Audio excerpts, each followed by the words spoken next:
최근에 오클라호마 대학교에서 일어난 인시던트를 여러분들 아시리라 생각합니다. 몇몇 학생들이 흑인들을 비하하는 그런 사건이 있었고요. 인종차별 구호를 외치는 그 장면이 동영상으로 나와서 그것이 굉장한 이슈가 됐습니다. 이 사건이 전국적으로 문제가 되니까요. 사건의 중심에 있었던 학생이 사과를 했습니다. 근데 저는 그 사과를 이렇게 읽으면서 저는 그런 생각을 해봤어요. 과연 이 학생의 사과가 진정한 사과이었는지를 저는 한번 다시 생각해 보게 됐습니다. 일이 커지고 전국적으로 비난을 받을 것 같고 행여나 나한테 라이프 threatening이 올 것 같아서 마음에는 내키지 않고 그냥 어쩔 수 없이 사과하지 않으면 안 될 것 같으니까 했던 그런 사과가 아니었는지, 그래서 미안하다고 이야기를 한 것은 아니었는지 생각해 보게 되었습니다. 정말로 자기가 한 일에 대해서 뭔가 something's wrong, 내가 너무나도 잘못했다, 내가 큰 실수를 했다, 굉장히 culturally insensitive하게 내가 논 것 같다라고 했으면은 만약 그 동영상이 퍼지기도 전에 본인은 좀 회개나 그런 사과 또는 그런 자기의 잘못을 반성하는 그런 뭔가가 있지 않았을까라는 생각을 해보게 됩니다.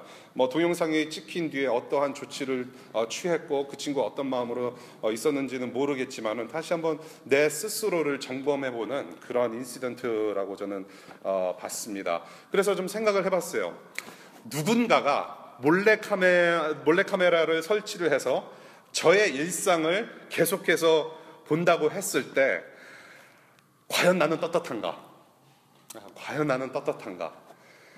남들이 안 볼 때 나의 성품 혹은 나의 일상을 모두 다 공개할 정도로 나는 정말로 떳떳하고 정말로 하나님 앞에서 또한 우리 DC2DC 가족들 앞에서 내 가족과 수많은 사람들 앞에서 나는 Man of Integrity로 살아갑니다라고 떳떳하게 이야기를 할 수 있을 것인가라는 것을 생각해 보게 됐습니다.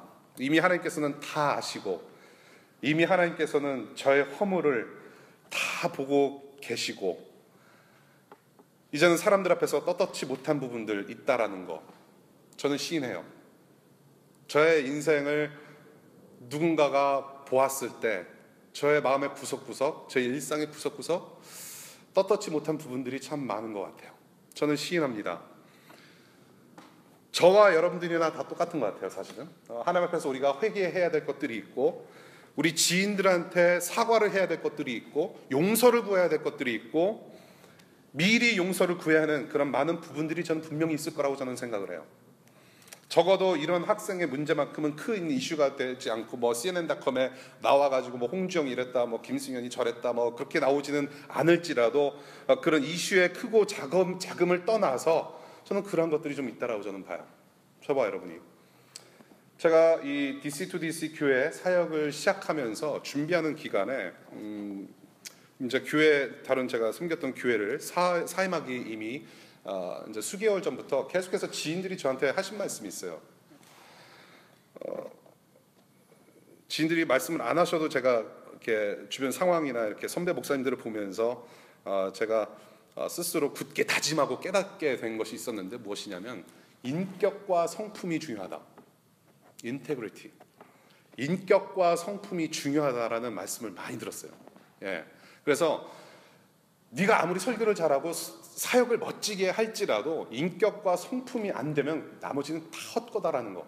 예. 그러니까 설교는 못하더라도 사람이 되라. 그런 말씀을 참 내가 얼마나 사람이 안 됐으면 그런 말씀들을 많이 하실까. 그래서 감사하기도 하고 저는 아직도 그 인격과 성품이 무너지면 다 무너진다라는 것을 어떤 철칙으로 저는 지금 생각을 하고 있습니다. 지금도 그렇게 다분히 노력을 하고 있고요. 그래서 저는 노력을 하기 때문에 여러분들이 혹시라도 저의 못된 모습을 보더라도 이해해 주시고 내 안에 계신 예수를 보시면서 여러분들도 같이 그런 변화를 누렸으면 좋겠어요. 그래서 character over competency. 아무리 실력이 좋고 아무리 사역을 열심히 하더라도 캐릭터의 문제 우리는 절대로 무시할 수 없다라는 겁니다. 인격과 성품 하루아침에 바뀌는 거 아니라고 저는 생각을 해요. 하루아침에 바뀌지 않아요. 우리가 밥을 먹으면서 서서히 건강을 유지하고 우리가 밥을 먹으면서 우리가 성장을 하는 것처럼 우리도 하루하루 주님의 말씀 속에서 그렇게 서서히 내 인격과 성품이 변화를 받아서 결국에는 궁극적으로 우리가 예수님을 닮아가는 그런 영광의 자리에 올라간다. 저는 그렇게 생각하고요. 그것이 바로 저와 여러분들이 지금 살아가고 있는 그런 과정 속에 있다라고 저는 그렇게 보고 있습니다. 예수님 닮은 모습으로 변화받는 것이 바로 성경에서 말하고 있는 저와 여러분들을 향한 하나님 나라 수준의 요구입니다. 그래서 오늘 본문 말씀을 보면서 진짜 신앙인의 모습이 무엇인지, 나의 신앙의 수준과 또한 우리 공동체의 수준이 지금 어디에 와 있는지를 한번 점검해보고 각성해보는 시간이 되었으면 좋겠습니다. 우리 본문 한번 볼게요. 19절인데요. 사랑하는 형제자매 여러분은 이것을 알아두십시오. 누구든지 듣기는 빨리 하고 말하기는 더디하고 노하기도 더디하십시오 라면서 19절 말씀을 야고보가 이야기를 하고 있습니다. 사랑하는 형제 자매 여러분, 주제가 이 서신서에서 주로 주제가 바뀔 때 형제자매 여러분이라는 호칭을 부름으로 이렇게 주제 전환을 하면서 시작을 합니다. 여러분은 이것을 알아두십시오. 지난주까지의 본문 내용보다는 뭔가 조금 더 중요한 이야기를 하려는 의도를 보이고 있습니다. 이것을 알아두십시오. 무엇을 알아야 되느냐? 누구든지 듣기는 빨리 하고 말하기는 더디하고 노하기도 더디하십시오. 듣는 것을 빨리 듣고 말할 때 천천히 하고 화날 때도 천천히 화를 내라는 그런 시간의 속도의 의미를 두기보다는 저는 어텐션의 문제라고 저는 봐요. 어텐션과 그 다음에 cause and effect의 문제를 말하고 있는 듯 합니다. 주로 잠언과 유대인들의 교훈 속에서 이런 가르침을 흔히 접할 수 있습니다. 노하기를 더디하고 잘 듣고 말하기를 슬로우하라. 이제 그런 교훈들이 많이 잠언서에 있는데요. 집중해서 말을 잘 듣고 난 다음에 잘 생각하고 나서 말을 하면 화나는 일을 다스릴 수 있다라는 어떤 그런 가르침을 주고 있습니다. 여기서 노하기도 더디한다. 노하기를 더디한다라는 말은 아주 화내면은 안 된다. 화내면은 죄 짓는 것이니까 화를 절대로 내면 안 된다라는 의도가 아님을 알아야 됩니다. 예수님께서도 화내셨어요. 성경 중간중간에 보면은 의인들이 화를 내는 경우들이 있었어요. 그래서 화라는 것은 하나님께서 우리에게 주신 감정입니다. 근데 문제는 뭐냐면 화를 내는 건 괜찮은데 그 화를 우리의 정욕으로 다스리지 못한, 그러니까 정욕으로 사용을 해서 분출해낸다는 얘기예요. 그래서 분출함으로 해서 우린 하나님 앞에서 화를 내며 죄를 짓는다는 얘기예요. 그것이 문제라는 것이죠. 여기서 말하는 거, 화를 nem과 동시에 죄짓기 쉽기 때문에 이것이 문제라는 것이죠. 이 이슈가, 이 지금 19절에서 말하고 있는 이 이슈가 이 편지를 받아 읽었던 디아스포라 유대인들에게 이슈였다라는 것을 이 야고보서 전체를 통해서 사실은 알 수 있습니다. 이 1장 19절뿐만이 아니라 2장, 3장, 4장, 5장에 계속해서 똑같은 교훈이 반복이 돼요. 계속해서 말에 대해서 반복이 되고 노하는 거에 대해서 이야기를 해요. 이 유대인 사회와 공동체 안에 분명히 문제되었던 이슈였다라는 거죠. 저는 생각해 봤어요. 왜 이것이 이슈가 되었을까? 이 편지를 받아보는 리시피언, 이 편지를 받아 읽는 사람들은 디아스포라 유대인, 믿는 자들이라고 얘기하고 있습니다. 핍박과 환난을 피해서 타향살이를 하는 사람들이에요. 굉장히 척박한 환경에서 여러 가지 유혹과 시험을 견뎌내면서 살아가고 있는 사람들이에요.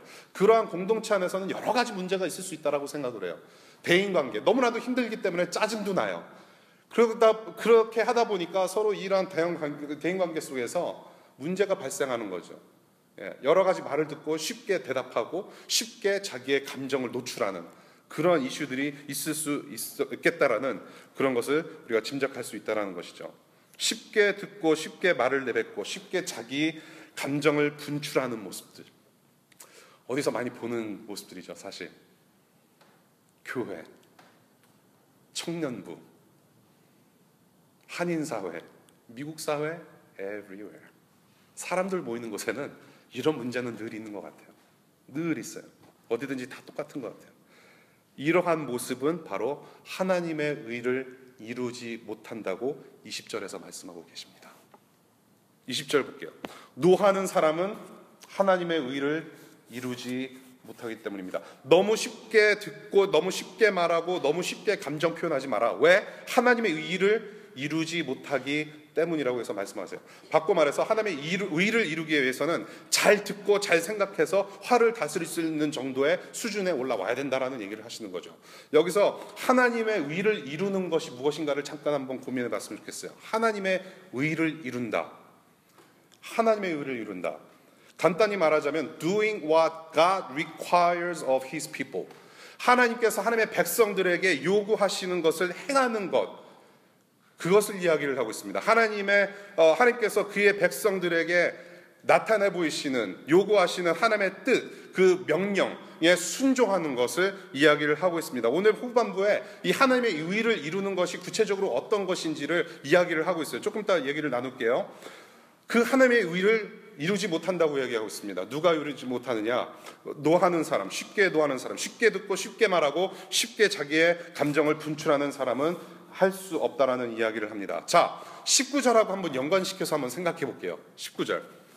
잘 듣지 않고 생각 없이 자기 기분에 따라서 말을 내뱉고, 그리고 남이 무슨 말을 할 때 잘 생각하지 않고 그대로 받아쳐서 자기의 감정을 표출하는 그것. 주로 이러한 모습을 누구한테서 볼 수 있을까요? 어떤 연령대의 사람들한테 볼 수 있을까요? 주로 애들의 모습입니다. 주로 애들의 모습이에요. 여러분들이 혹시라도 시간이 되시면은 저희 집에 한번 24시간 한번 와보세요. 이런 모습 하루 종일 봅니다. 저희 애들이 셋인데요. 하루 종일 저희가 보여드릴 수 있어요. 빨리 듣고 빨리 받아치고 화내고 짜증내고. 그러니까 애들이 이렇게 빨리 듣고 빨리 하고 don't do that please blah blah blah 하면서 막 화내고. 그런 애들한테는 절대로 자기들이 요구하는 거 제가 주겠습니까? 안 줘요. 안 줘요. 아무것도 걔네들은 이룰 수가 없어요. 애들 같은 수준으로 남의 말 잘 듣지 않는 자들은 하나님의 말씀도 잘 듣지 않을 것이 뻔하고, 그런 사람들은 하나님의 의를 이룰 수가 없다는 거예요. 18절에 진리의 말씀으로 우리를 낳아 주셨습니다라고 있습니다. 하나님의 진리의 말씀, 예수 그리스도의 복음을 통해서 우리는 새롭게 태어난 사람들이에요. 이렇게 새롭게 태어났으니 21절에 하나님의 말씀을 받아들여야 한다라고 얘기하고 있어요. 그러니까 간단히 얘기해서 말씀으로 태어났으니까 즉 결국에는 말씀으로 성장해야 된다는 거예요.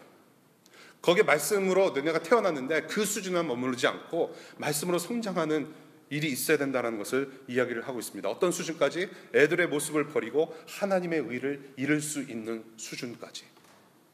그래서 21절부터 25절까지 성숙하게 자라면서 하나님의 의를 이루는 과정, 어떻게 하면 하나님의 의를 이룰 수 있을까? 어떻게 하면 내가 영적으로 성장하고 성숙해서 하나님의 의를 이룰 수가 있는지를 21절부터 25절까지 설명해 주고 있어요. 21절 볼게요. 그러므로 더러움과 넘치는 악을 모두 버리고, 여기서 모두 버리라는 얘기는 옛사람을 벗어버리라. Take off your clothes. 그러니까 옷을 벗어버리는 것처럼 그렇게 벗어버리라는 의미가 있습니다. 온유한 마음으로 여러분 속에 심어주신 말씀을 받아들여야 합니다. 22절 이하에 구체적으로 언급하고 있습니다. 어떻게 말씀을 받아들여야 되는지. 그 말씀에는 여러분의 영혼을 구원할 능력이 있습니다 라고 얘기하고 있어요. 자, 그 말씀에는 여러분들이 말씀으로 변화받았고 그 말씀을 가지고 여러분들이 성장을 해야 되는데, 그 말씀은 어떤 말씀인지 정체를 밝혀주고 있습니다. 그 말씀에는 구원의 능력이 있대요. 여러분 말씀으로 하나님께서 천지를 창조하셨어요. 아멘? 말씀으로 하나님께서 천지 한마디 던지셨는데 천지가 창조가 돼버린 거예요. 근데 여러분들 잘 그 창세기 1장을 잘 한번 보시면은요 굉장히 재밌습니다. Let there be light 하고 나서 빛이 생긴 게 아니에요. 말씀을 하시니까 딱 빛이 생긴 게 아니에요. 잘 읽어보시면요 천지를 창조하신 과정이 엄청나요.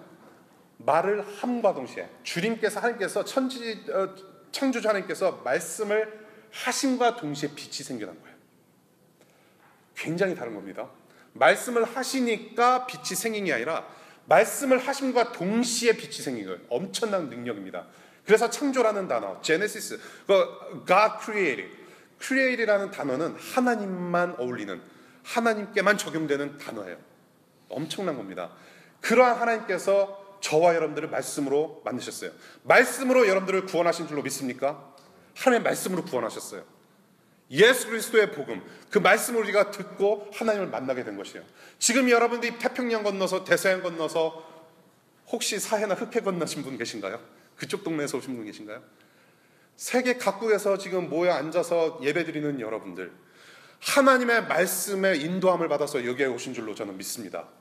그 하나님의 말씀, 여러분은 지금 그 말씀으로 새롭게 태어났고 그 말씀을 받아들여야 한다고 얘기를 하고 있어요. 그 말씀은 우리를 구원할 능력이 있다라고 말씀하세요. 구원할 능력.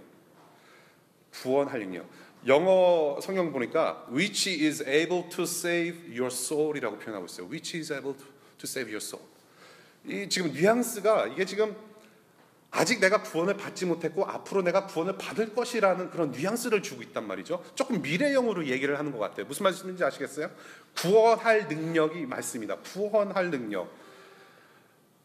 잘못 들으면요, You are not saved now, but you will be saved in the future. 그런 식으로 받아들일 수 있을 것 같아요. 우리가 상식적으로 구원받았다라고 얘기했을 때 I am saved or I have been saved라고 표현을 해요. 나는 구원받았다. 이미 나는 과거에 예수 그리스도의 복음을 듣고 나는 믿음으로 구원받았다라고 표현을 해요. 주로 과거형으로 표현을 해요. 그렇죠? 과거형으로 표현해요. 근데 이 구원이라는 것, 과거, 현재, 미래 시제를 모두 포함하고 있는 하나님의 역사입니다. 구원이라는 것은 단순히 과거에 내가 믿었기 때문에 구원받는 그런 과거의 문제가 아니라 지금도 구원을 이루어가고 있고 앞으로 우리가 구원을 이루어야 할 그런 미래 시제도 포함되어 있다는 것을 우리가 알 필요가 있다는 얘기예요. 자, 이것이 바로 성경에서 말하는 구원의 그림인데요. 이것을 알아듣기 쉽게 표현을 할게요. 잘 들어보세요. 이거 굉장히 중요한 얘기예요. 내가 구원을 받았다고 했는데 I know I am saved. 그런데 지금 내 삶에, 지금 내 현재 삶에 아무런 변화가 없고 21절에 언급된 것처럼 더러움과 넘치는 악 가운데 내가 아직도 있다면 나는 과연 구원받은 존재라고 할 수 있겠냐는 거예요. 무슨 말씀인지 아시겠어요? I once was saved in the past. 근데 내 삶을 보니까 구원받은 사람처럼 행동을 안 해. 그렇게 살아가고 있지를 않아. 그렇다고 한다면 여러분들이 구원을 받았다라고 얘기할 수 있는가 하는 거예요. 그 지금 굉장히 심각한 문제를 던져주고 있습니다. 계속해서 이제 좀 이따 얘기할 거예요.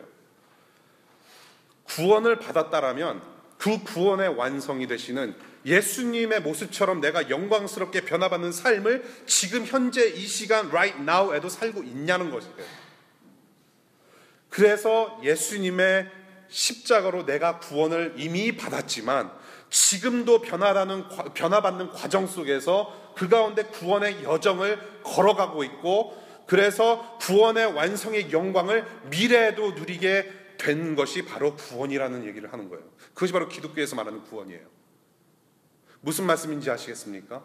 그래서 once you are saved in the past, 지금도 계속 그 구원을 이루어가고 있는 거예요. 예수 그리스도를 닮아가는 것은 성화의 과정, in the process of being sanctified. sanctification은 과정 속에서 우리는 예수님을 닮아 변화받고 있는 과정에서 이제는 우리가 예수님을 만났을 때 하나님의 보좌 앞에서 우리는 영화된 모습으로 glorification, 영화된 모습으로 영광스러운 모습으로 우리는 그 구원의 완성을 맛보게 될 것이라는 거죠.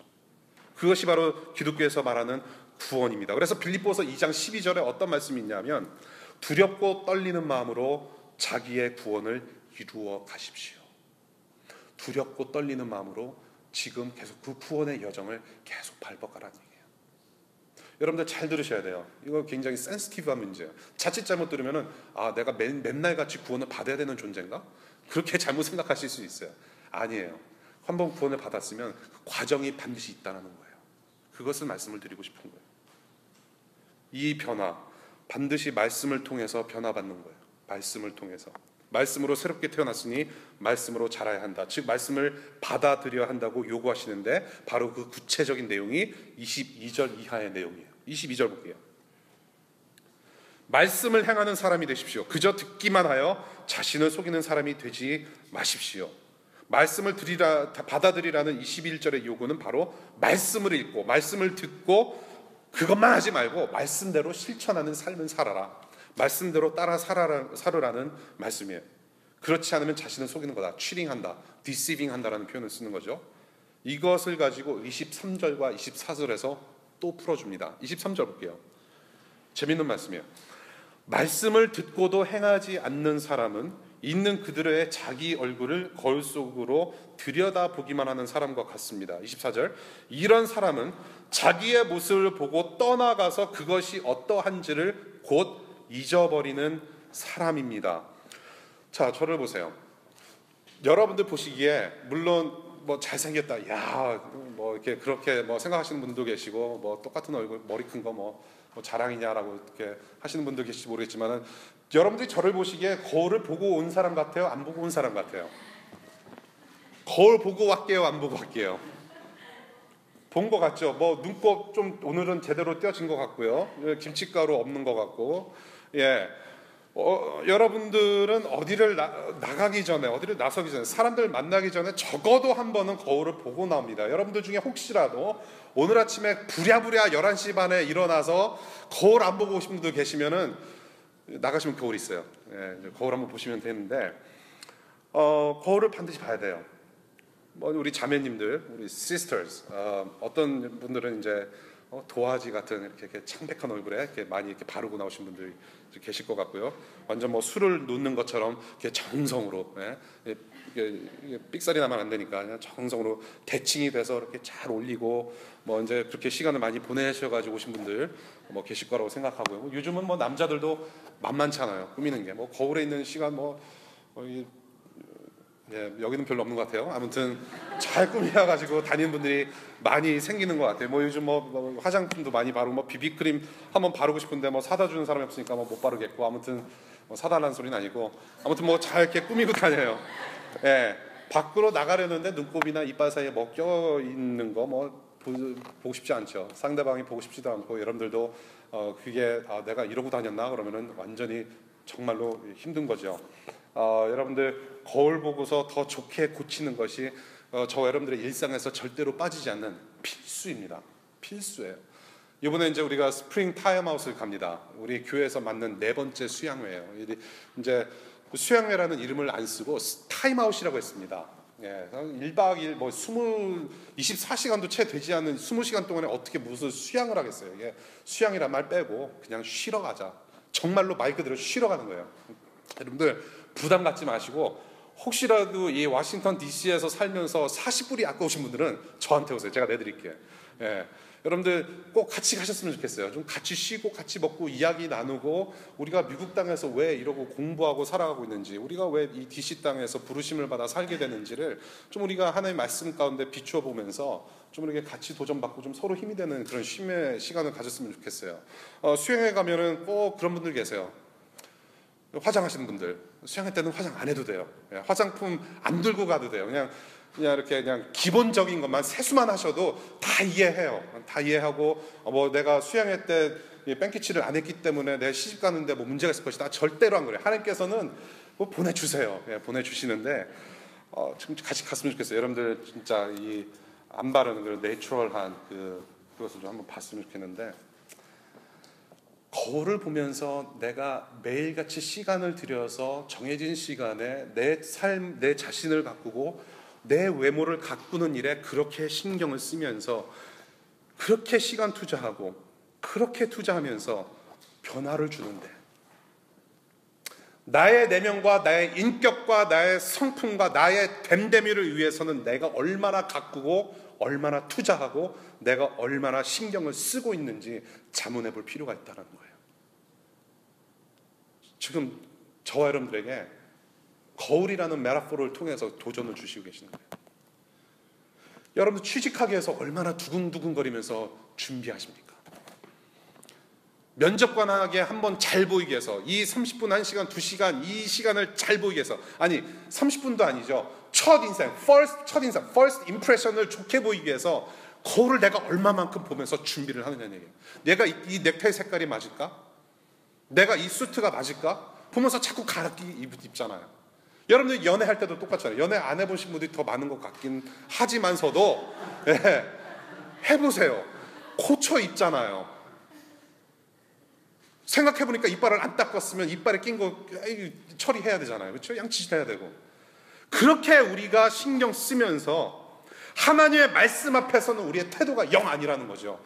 자, 23절과 24절의 말씀을 보면요, 저와 여러분들에게 거룩하신 하나님의 말씀에 대해서 얘기를 하세요. 거룩하신 하나님의 말씀에 대한 태도를 꼬집고 계세요. 거룩하신 하나님, 하나님은 거룩하세요. God is holy. 이 거룩하신 하나님께서 우리에게 주신 말씀도 거룩해요. 이 거룩하신 하나님의 말씀 앞에서, 거룩하고 흠없는 그 말씀 앞에 서서 나의 더럽고 악한 이 죄인의 존재 다 드러내 보인다라는 거죠. 거룩하신 하나님 앞에 서면은 우리의 죄악된 모습, 우리의 내면이 확 드러내 보인다라는 거죠.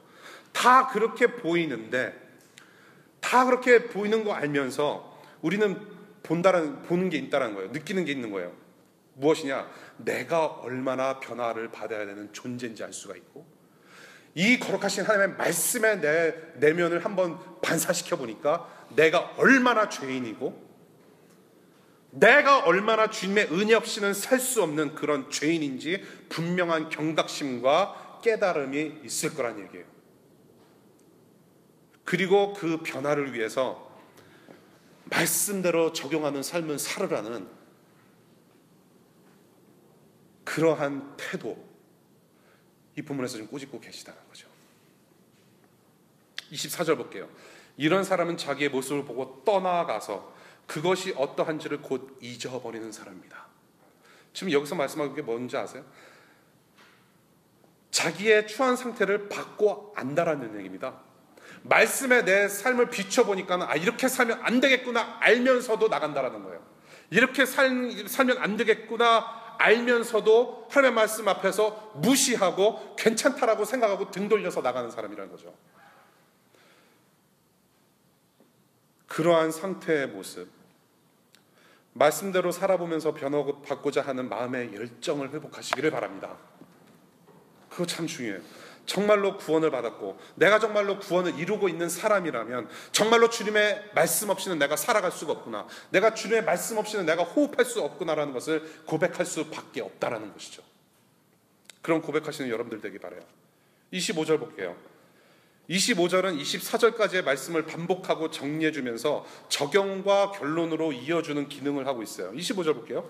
그러나 완전한 율법, 곧 자유를 주는 율법을 잘 살피고 끊임없이 그대로 사는 사람은 율법을 듣고서 잊어버리는 사람이 아니라 그것을 실행하는 사람인 것입니다. 이런 사람은 그가 행한 일에 복을 받을 것입니다 라고 얘기를 해요. 자, 25절에 단어의 변화가 있어요. 어떠한 단어의 변화가 있느냐? 21절부터 24절까지는 말씀이라는 단어, the word of God, 말씀이라는 단어로 말씀을 행함에 대해서 강조를 하는데요. 이제는 말씀이 아니라 그 말씀이 단어가 바뀌어서 율법이라는 단어가 나와요. 율법대로 살고 율법대로 따르고 그렇게 살으라는 가르침을 줍니다. 율법대로 살라고 가르쳐요.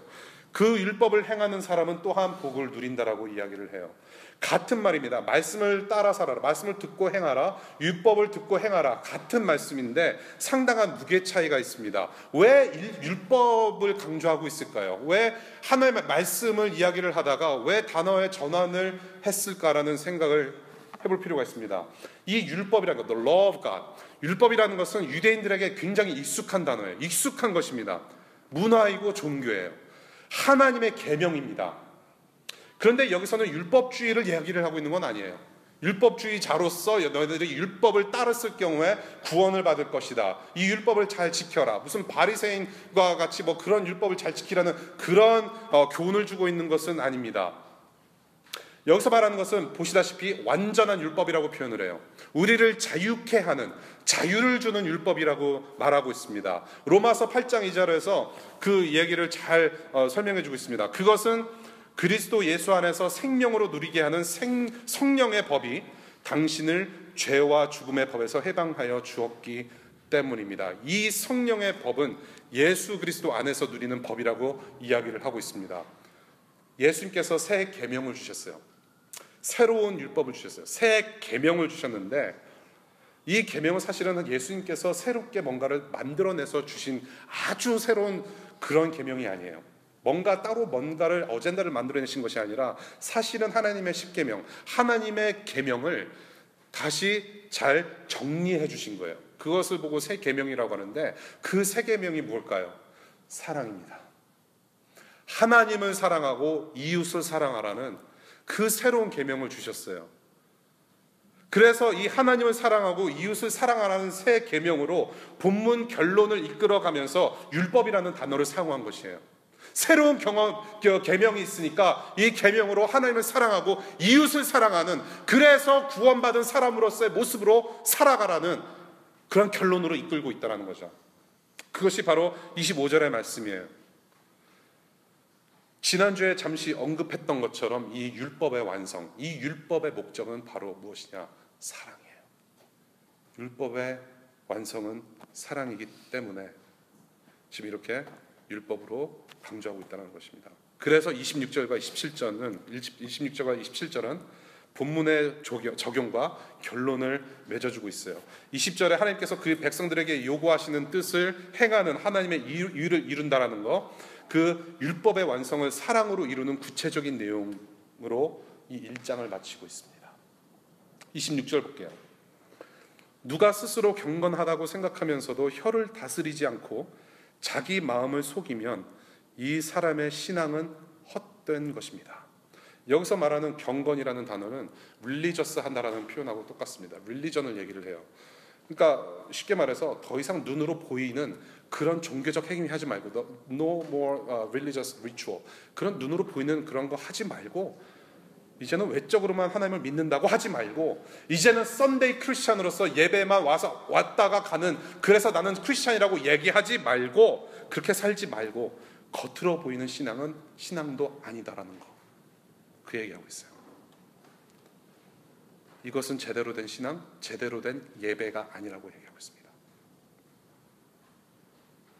그래서 27절에 구체적으로 하나님의 의를 이루는 진짜 신앙에 대해서 얘기를 하고 있어요. 즉 율법의 완성을 위한 말씀 적용의 클라이막스가 무엇인지를 27절에서 분명하게 보여주고 있습니다. 27절 같이 볼게요.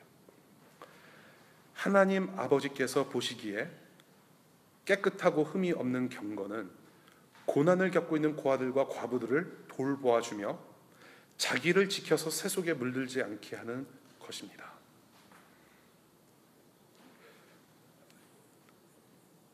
(27절) 초반부, 하나님 아버지께서 보시기에 깨끗하고 흠이 없는 경건이라고 하고 있어요.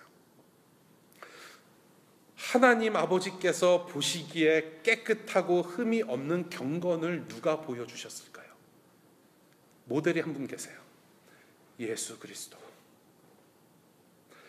하나님의 아들 독생자 예수 그리스도께서 깨끗하고 흠이 없는 경건을 살다 가신 거예요.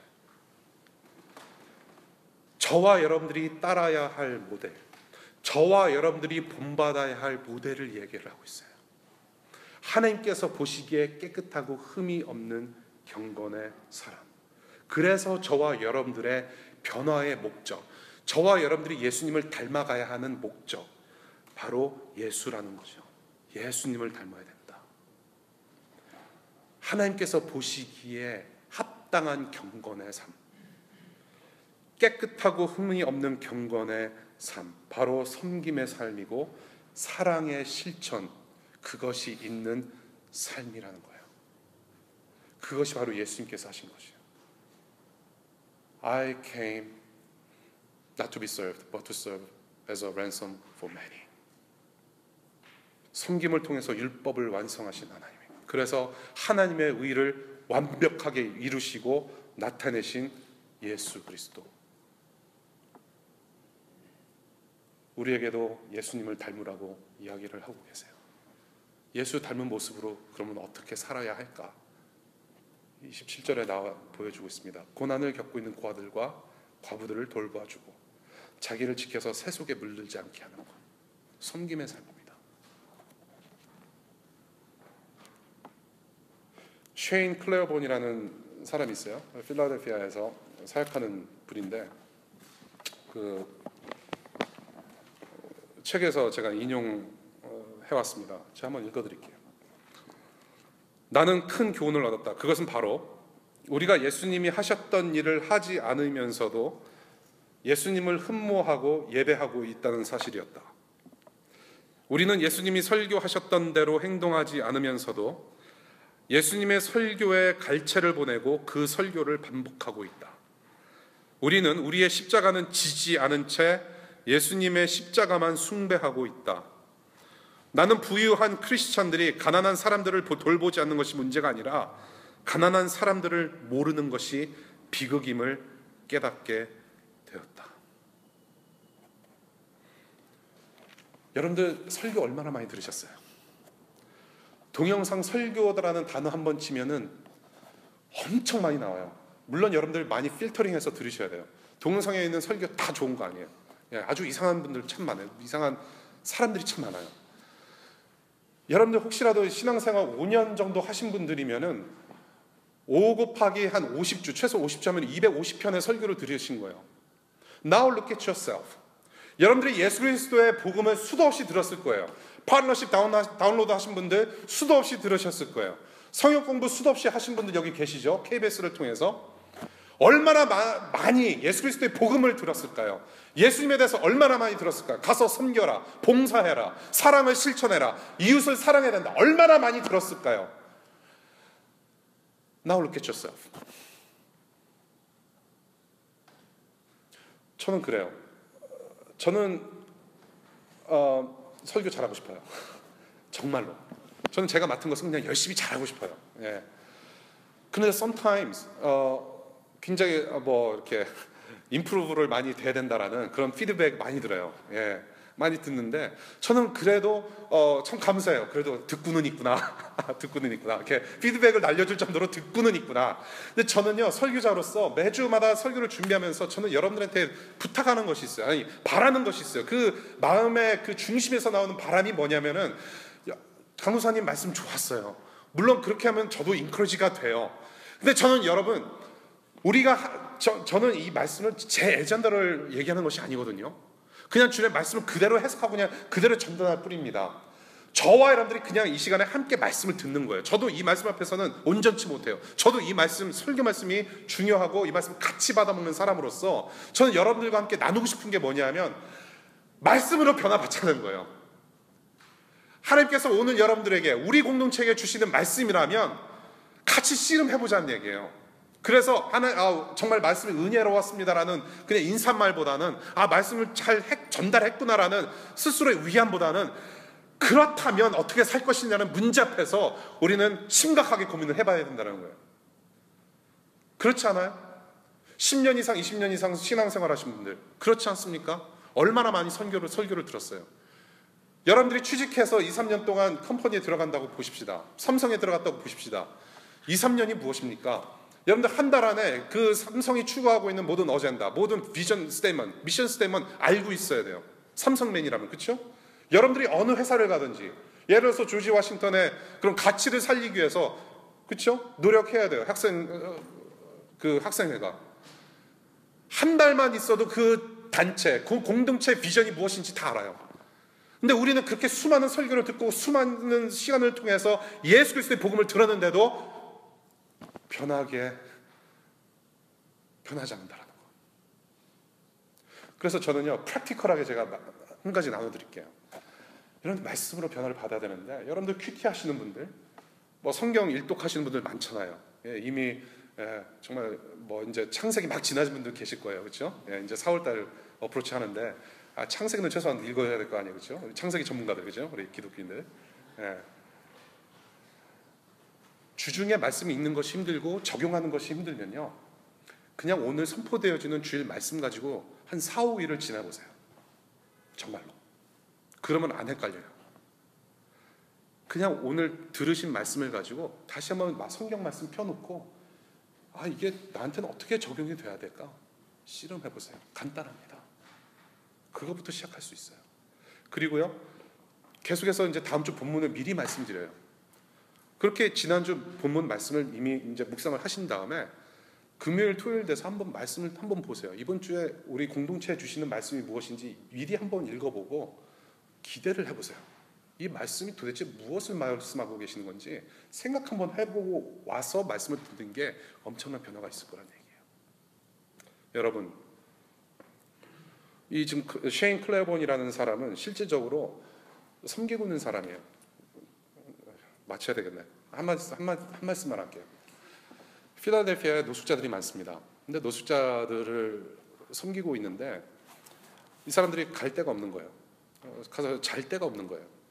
그래서 생각한 게 어떤 허름한 교회를 이제 어떻게 주선을 해서 이 홈레스들을 갖다가 그 교회에 자게 했습니다. 굉장히 많은 노숙자들이 그 편의 시설을 제공을 받았어요. 그래서 잠도 잘 잤는데 그 필라델피아 3 당국에서 3 가버먼에서 이렇게 교회 건물에서 자면 안 된다. 그래갖고 다 내쫓길 판이 된 거죠. 근데 이 셰인 클레어본이라는 사람하고 많은 동료들이 꾀를 부리기 시작했어요. 저는 이건 굉장한 지혜라고 생각하는데 교회에서 잠을 못 잔다. 그러면은 이렇게 하자. 그 교회에서 부흥회를 한다라고 하고 매일같이 부흥회를 밤 9시부터 시작해서 아침 7시에 끝나는 걸로 부흥회를 한다라고 그렇게 시 당국에 보고를 한 겁니다. 그러면서 진짜로 실제적으로 1시간 동안을 예배를 한 다음에 자 이제는 밤새도록 기도할 시간입니다. 그래서 홈레스를 다 재운대요. 그래서 새벽에 다 일어나고 문제가 되지 않는 거예요. 법상으로는. 그렇죠? 여기 지금 러스쿨 스튜던이 지금 제가 볼 때 한 10명 앉아 있는 것 같은데 아무튼 법적으로 문제가 되지 않는 것 같아요. 저는.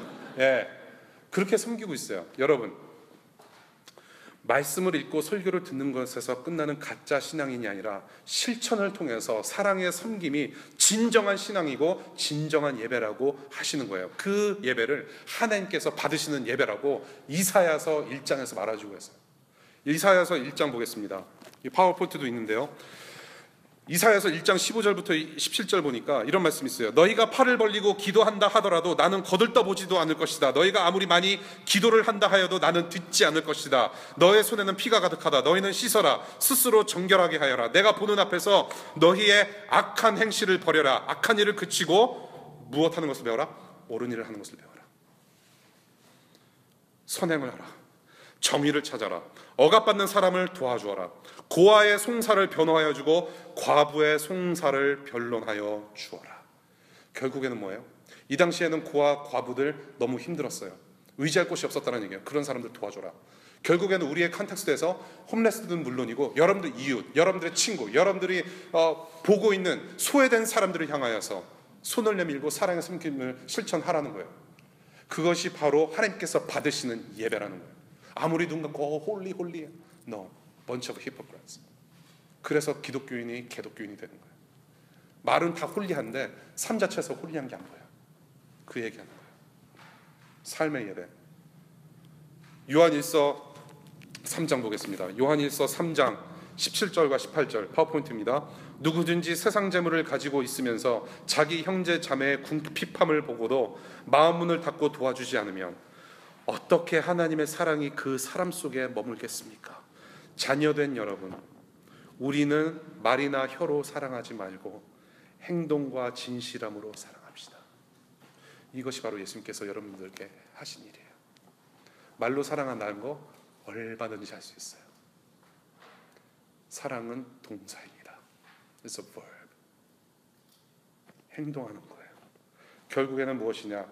예수께서 우리를 섬겨주셨던 것처럼 저와 여러분들도 말씀 따라 사는 삶을 통해서 이웃들을 섬기고 하나님의 의를 이루는 자들로서 세상 속에서 흔들림을 당하지 않고 하나님 나라를 살아가는, 그렇게 살라는 교훈을 주십니다. 이것이 바로 하나님 나라 수준으로 살아가는, 예수님처럼 성장돼서 살아가는 삶의 모습인 것입니다. 말씀을 맺을게요. 오늘 말씀의 제목은 말 잘 듣는 자녀입니다. 말 잘 듣는 자녀. 여러분들 말 잘 들으셨어요? 저는 말 지지리도 안 들었어요. 지지리도 안 듣고 지금도 잘 안 들어요. 노력은 합니다. 한국말에서 말을 잘 듣는다라는 의미는 무엇일까요? 말을 잘 들어 이놈의 새끼야 그러면은 말을 잘 들으라고 뭐 귀밥이라도 파야 된다라는 뭐 그런 뉘앙스로 말씀하신 걸까요? 말을 잘 들어라? 아니죠. 말을 잘 들으라는 의미는 내가 한 말을 잘 듣고 그대로 따라하면 된다라는 말씀이에요. 지금도 하나님 아버지께서 지금 말 잘 듣는 하나님의 자녀가 누구인지를 보고 계십니다. 사랑하는 우리 DC2DC 여러분, 말씀대로 실천하는 삶을 통해서 예수님과 같은 수준으로 성장하고 성숙하시기를 정말로 축복합니다. 그래서 예수님의 섬김으로 하나님과 이웃을 사랑하고 하나님의 위를 이루어드리는, 하나님 말씀 잘 듣는, 하나님 말 잘 듣는 천국 백성 되시기를 바랍니다. 기도할게요.